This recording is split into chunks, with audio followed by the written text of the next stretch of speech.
حضرت ابو ہریرہ رضی اللہ تعالیٰ عنہ فرماتے ہیں کہ ایک بھیڑیے نے ایک بکری کو پکڑ لیا، لیکن بکریوں کے چرواہے نے بھیڑیے پر حملہ کر کے اس سے بکری کو چھین لیا۔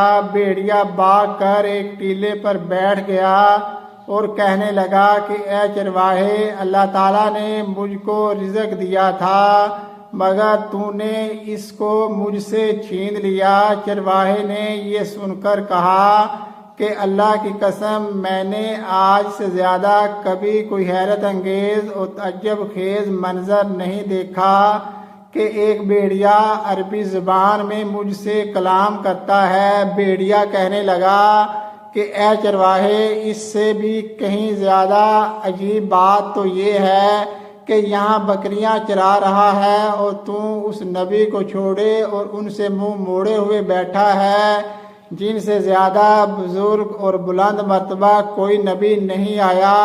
اس وقت جنت کے تمام دروازے کھلے ہوئے ہیں اور تمام اہل جنت اس نبی کے ساتھیوں کی شان جہاد کا منظر دیکھ رہے ہیں اور تیرے اور اس نبی کے درمیان بس ایک گھاٹی کا فاصلہ ہے۔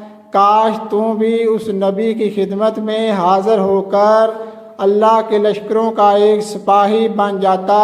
چرواہے نے اس گفتگو سے متاثر ہو کر کہا کہ اگر میں یہاں سے چلا گیا تو میری بکریوں کی حفاظت کون کرے گا؟ بھیڑیے نے جواب دیا کہ تیرے لوٹنے تک میں خود تیری بکریوں کی نگہبانی کروں گا۔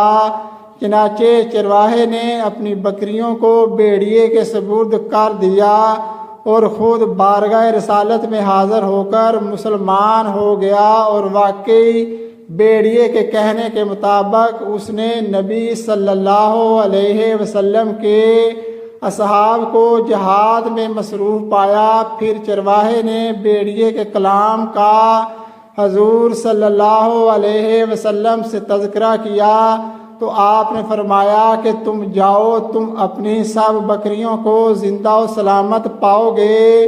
چنانچہ چرواہا جب لوٹا تو یہ منظر دیکھ کر حیران رہ گیا کہ بھیڑیا اس کی بکریوں کی حفاظت کر رہا ہے اور اس کی کوئی بکری بھی ضائع نہیں ہوئی ہے۔